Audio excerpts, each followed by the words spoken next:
En lep pozdrav, Miran Petek je moje ime in govoril bom o digitalnem repozitoriju Cobis ali krajše dCobis. Gre za nov produkt Izuma, ki smo ga v letošnjem letu inštalirali v produkcijo in dali na voljo vsem knjižnicam v sistemu Cobis. Morda bi za uvod podal nekaj osnovnih informacij o aplikaciji. In sicer, kot rečeno, to je nova aplikacija Izuma, spletna, ki je namenjena hranjenju digitalnih vsebin, ki jih pač uporabljate v svojih knjižnicah. Tukaj je link do slovenskega dela repozitorija, se pravi za slovenske knjižničarje. Aplikacija je povsem samostojna, torej ločena od ostalih aplikacij Izuma, vendar tesno integrirana z njimi, se pravi s Cobis 3 katalogizacijo, Cobis Plus in Sicris, in bo tudi v naslednjem razvoju tudi se v ostalih segmentih vključevala tam, kjer bomo videli, da je potreba po tem. Dostopna je vsem knjižnicam v sistemu Cobis.net. In sicer knjižnice posamezne države oziroma sistema Cobis.net imajo dostop do svojega centralnega repozitorija, se pravi recimo knjižničarji iz Slovenije lahko dostopajo do slovenskega dela repozitorija, medtem ko recimo knjižničarji iz Srbije imajo svoj centralni tak repozitorij. Ne more slovenski knjižničar recimo uporabljati srbska in obratno. To, kar je zelo pomembno treba omeniti, je, da objave, ki se kreirajo v tem repozitoriju, temeljijo na Cobis ID-ju, oziroma da je potrebno kreirati najprej bibliografski zapis v Cobis katalogizaciji in na ta bibliografski zapis potem dodamo ostale podatke, ki jih želimo opremiti, in tudi datoteke kot digitalne vsebine. Ali drugače povedano, vsebin, torej digitalnih vsebin, ki nimajo Cobis zapisa, ne moremo odlagati v ta repozitorij, v dCobis. Pripravlja se podpora za analitiko odprtega dostopa, ki jo potrebuje Agencija za raziskovalno dejavnost v Sloveniji in pa tudi institucije, raziskovalno-akademske institucije. In za te namene se tudi zaključuje sinhronizacija z lokalnimi repozitoriji. Se pravi, podatki, ki se vnašajo v lokalnem akademskem repozitoriju, se bodo skopirali v dCobis, govorimo o teh podatkih o odprtem dostopu, in pa tudi obratno v drugo smer. Vsem knjižnicam je na voljo tudi testno okolje dCobis, kjer lahko preizkušajo torej kjer lahko knjižničarji vadite, preizkušate, se učite, in tukaj tudi odlagamo vse nove funkcionalnosti, ki jih razvijamo, in jih lahko potem preizkusite, date svoje mnenje, predloge, nove ideje in tako naprej. Pa za informacijo, trenutno je skoraj 35 tisoč objav shranjenih v tem repozitoriju.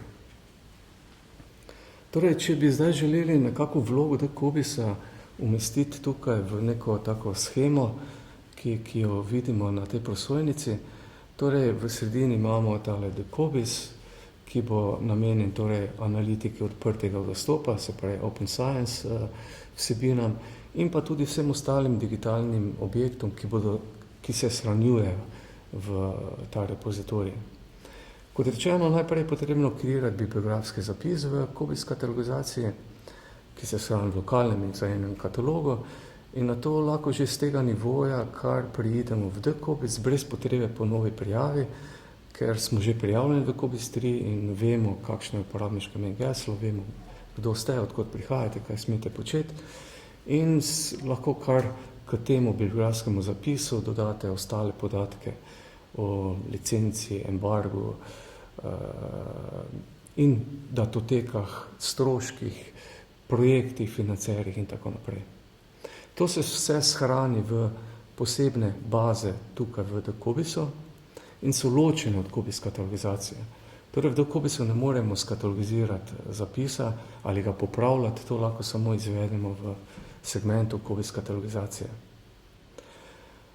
E-links je namenjen za povezave, tvorjenje povezav do dokumentov, do vsebin.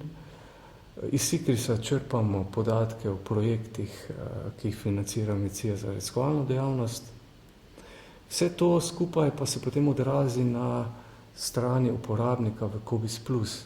Se pravi, v Kobis Plus imamo podatek oziroma podatke, bibliografske podatke o zapisu, ki jih lahko uporabnik najde, poišče in tudi vidi. Poleg tega pa bo zdaj imel oziroma ima na voljo tudi podatke, informacije o odprtem dostopu, ki so se vnesli v Dakobis ali so bili sinhronizirani iz lokalnega repozitorija. URL povezave do teh datotek in pa zelo pomembna funkcionalnost, ki je nova, ki jo prinaša Dakobis. Vse tekstovne datoteke, ki se tukaj shranijo, jih poindeksiramo in so na voljo za iskanje v Kobis Plus, se pravi možno iskanje po celotnih besedilih, po tekstu celotnega besedila v osnovnem iskanju v Kobis Plus. To so recimo tile notranji Zoomovi servisi, potem pa imamo še zunanje, se pravi izven Izuma, imamo torej institucionalne akademske repozitorije, kot so DKUM, torej repozitorij Univerze v Mariboru, RUL, repozitorij Univerze v Ljubljani, DIROS, za vse ostale raziskovalne institucije in ostale univerze imajo svoj repozitorij. Skratka, ti podatki se bodo sinhronizirali, kar se tiče podatkov o odprtem dostopu. OpenAIR, tukaj pa iz OpenAIR pa že zdaj pridobivamo projekte, več kot 2 milijona projektov smo vključili v Dakobis iz OpenAIR in pa trenutno delamo na funkcionalnosti, kompatibilnosti, se pravi Dakobisa z OpenAIR, kar pomeni, da bo tudi OpenAIR lahko iz Dakobisa pridobival podatke, ki jih potrebuje za svoje namene. Mogoče nekaj še o izdajah. Torej, prva izdaja je bila torej verzija 1.0, 15. junija letos. Druga je potem kar hitro sledila 7. julija, torej 1.1. In torej, kaj smo v drugi verziji potem dodali, so bile torej funkcionalnost, da lahko, ko dodamo slikovno datoteko, ta datoteka postane naslovnica na zapisu v Kobis Plus. Potem smo dodali še 33 dodatnih licenc, poleg Creative Commons, ki so že bile v prvi verziji dodane. Zdaj dodajamo še nekatere druge, tako da vse skupaj pa že nekaj čez 80 licenc. Potem funkcionalnost, da po 2 urah neaktivnosti knjižničarja iz sistema odjavi, torej aplikacija, mogoče iskanje po vseh zapisih v Kobibu, torej tudi po izvedenih delih in dogodkih. Izboljšali smo neke funkcionalnosti, ki so bile vezane na samo dokončanje pri dodajanju projektov in pa možnost iskanja in prikaza številke ARS programov pri projektih. Ti 2 verziji sta bile inštalirane za slovenske uporabnike, se pravi za knjižnice v Sloveniji. No in v septembru pa smo izdali torej že 3. verzijo, se pravi 1.2, katere pa najpomembnejša funkcionalnost je pa bila, da smo te funkcionalnosti oziroma Dakobis zinštalirali tudi ostalim knjižnicam v sistemu Kobisnet.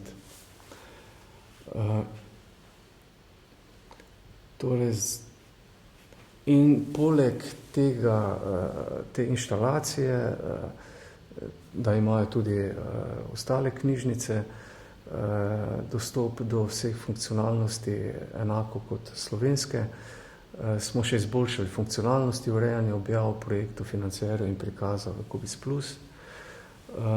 Potem smo omogočili, da V primeru PDF in PowerPoint datotek, torej takšnih, ki jih naložimo, se tvori naslovnica samodejno, torej prva stran PDF in PowerPoint datoteke se samodejno tvori naslovnica in se prikaže na zapisu Cobiss Plus. In pa omogočili iskanje zapisov za objave, kreirane v Cobiss po številki ISSN oziroma ISBN. Morda bom poskušal še pokazati tale Cobiss net repozitorij, se pravi tukaj vidimo torej dele repozitorija z Albanijo, Bolgarijo, Bosno, Črnogoro, Kosovo, Makedonijo, Republiko Srpsko, Slovenijo in pa Srbijo. Tako, jaz bi na tem nivoju zdaj s prezentacijo zaključil in bi nadaljeval z praktičnim prikazom aplikacije Cobiss. Takole, zdaj sem se preselil v produkcijsko okolje Cobiss. Tukaj lahko vidimo torej tale naslov d.cobiss.net, repozitorij, to je slovenski del repozitorija. Sem v njega prijavljen. Tukaj vidim v svojem profilu. In zdaj bi mogoče na hitro, saj verjamem, da ste že sami že uporabljali verjetno repozitorij, ampak vseeno bi mogoče šli na hitro neke funkcionalnosti skozi oziroma skozi te menije. Torej repozitorij omogoča, da lahko tukaj odlagamo objave oziroma kreiramo objave. Objave v obdelavi, to bodo tiste, ki bodo sinhrono prihajali iz lokalnih repozitorijev. Projekti, financerji in plačniki so tukaj na voljo za upravljanje z temi vsebinami oziroma projekti, financerji in plačniki. Potem je možnost iskanja po Cobibu. To je enako kot če iščemo v Cobiss Plus v osnovnem iskanju. In pa možnost iskanja po Cobissu znotraj torej te aplikacije.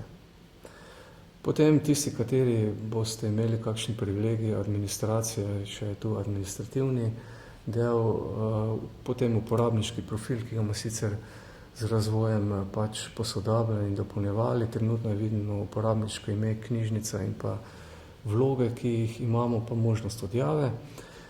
In pa desno zgoraj pomoč, ki imamo navodila za uporabo. In pa za nas zelo pomembne torej tele opcije tukaj, kjer od vas pričakujemo, da nam daste predloge za nove izboljšave, nove funkcionalnosti, kakšne napake, če se ugotovite. In ko boste testirali, da nam torej podajate tiste napakice, ki ste jih pri delu oziroma pri testiranju opazili. Namreč zelo pomembno nam je, da dobimo ta vaš feedback, da potem celo aplikacijo tudi nekako tako razvijamo, ki bo pisana vam na kožo.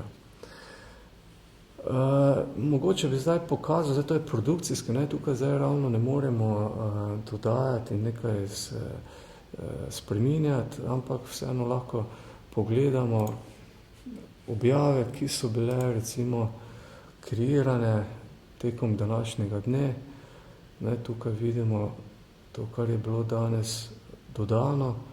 Morda poskušam pogledati tole Medo jaka na morju. Tukaj vidim, da je bila ena slika dodana, torej v zgornjem delu te objave v repozitoriju imamo najprej bibliografski del, kjer lahko si tudi pogledamo več o samem zapisu bibliografskem, se pravi Comarch zapisu. Potem pa imamo opcije za verzijo objave, licenco, datum objave, embargo in pa potem to, kar smo digitalno vnesli v repozitorij. Vidim, da je tukaj bila vnešena ena slika Medo jaka na morju, verjetno je to kot naslovnica tega zapisa. Pa zdaj poglejmo torej ta Cobiss ID v produkcijskem Cobiss Plus, torej prenesel sem Cobiss ID in tukaj zdaj vidim zapis Medojaka na morju z naslovnico, ki je bila dodana in je torej shranjena v tem digitalnem repozitoriju. Tako, zdaj pa bi mogoče še preskočil v eno, mi temu pravim, predprodukcijsko okolje, kjer pa se lahko malce igramo in recimo poskušamo kreirati eno novo objav, toliko za občutek, da vidimo, kako zadeva teče. Se pravi, prvi korak bi lahko bil, da poiščemo najprej bibliografski zapis, če že obstaja. Ne? Torej grem iskat na Cobib in sicer, če vem naslov, ga probam vnesti in jaz imam že kar enega pripravljenega, da ne izgubim prečasa. Medical Oncology Workload in Europe. Najdem ta zapis, ki je bil skatalogiziran že v Cobibu, tudi Komar se lahko pogledam, nekaj več informacij dobim in recimo, da je to odprto dostopna objava. Bom poskušal torej kreirati novo objavo. Bom rekel, da je to založnikova različica, licenca, recimo Creative Commons 4.0 mednarodna, datum objave. Zdaj, kot rečeno, smo v testnem okolju, pa lahko se nekaj izmišljujemo, takojšnja javna objava. Tole shranim in s tem sem kreiral objavo v Decobis. Zdaj bom dodal glavno datoteko, to običajno damo recimo pri tem članku sam PDF tega članka, ki je bil objavljen recimo v odprtem dostopu, malce počakamo. Takole vidim, da je bil uspešno PDF dodan. Imam možnost tudi skrivanja ali prikazovanja te povezave v Cobis Plus, če to želim. Lahko pa dodajam še neke druge datoteke k tej objavi. Pa recimo tu imam jaz eno tabelo iz tega članka, pa bom recimo tudi to dodal, pa morda še eno tabelo, ki jo tudi imam, tako zdaj že imam dve. Pa recimo, če bi še imel naslovnico, ki jo imam tudi pripravljeno, tukaj še naslovnico dodam in potem rečem, da naj bo ta zadnja datoteka naslovnica .jpg tudi naslovnica v zapisu v Cobisu. Takole, pa recimo, če je to odprta objava, ki je bila financirana strani Agencije za raziskovalno dejavnost, recimo, se pravi preko nekega projekta,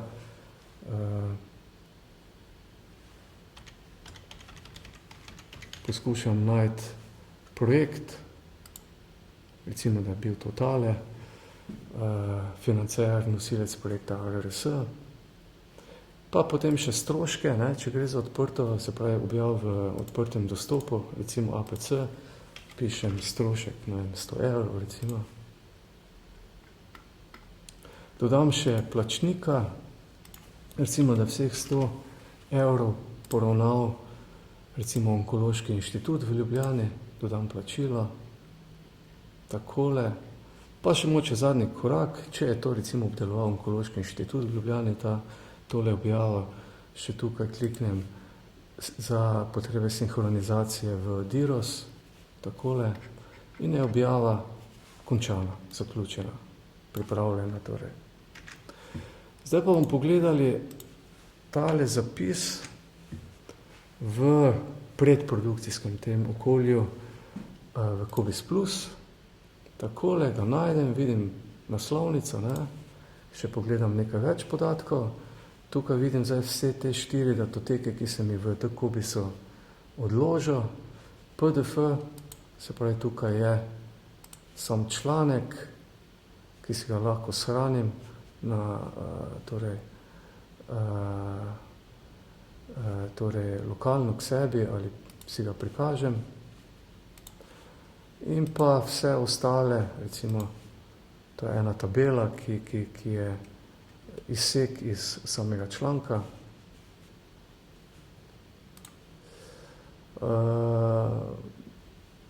In pa še ena funkcionalnost, ki je za potrebe odprtega dostopa implementirana, To je nov zavihek odprti dostop.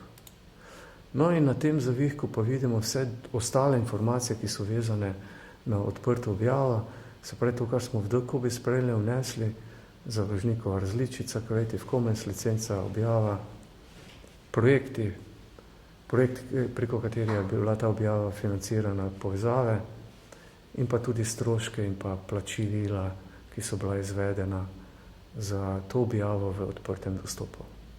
Tako, na hitro smo pokazali, kako deluje in kako izgleda ta nova aplikacija. Zdaj pa še poglejmo, kaj nas čaka v prihodnje oziroma kaj pravzaprav načrtujemo. Torej, nadaljnji razvoj DCOBIS v naslednjih nekaj mesecih namreč nameravamo nadgraditi aplikacijo z sinhronizacijo z lokalnimi repozitoriji.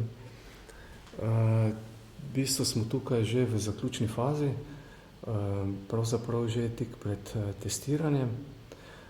Potem nameravamo zagotoviti kompatibilnost za OpenAIRE, kot sem že prejle omenil. Potem je ena takšna zelo pomembna funkcionalnost, podpora upravljanju z avtorizacijskimi vsebinami. Namreč vemo, da v knjižnicah imate tudi takšne vsebine, ki jih ne morejo vsi videti, si jih ogledati, si jih downloadati in tako naprej. Torej so lahko na voljo samo določenim uporabnikom vaše knjižnice ali samo vašim članom ali samo določenim skupinam uporabnikov, kot so študentje ali zaposleni. Tako da nameravamo tale del avtorizacije dograditi.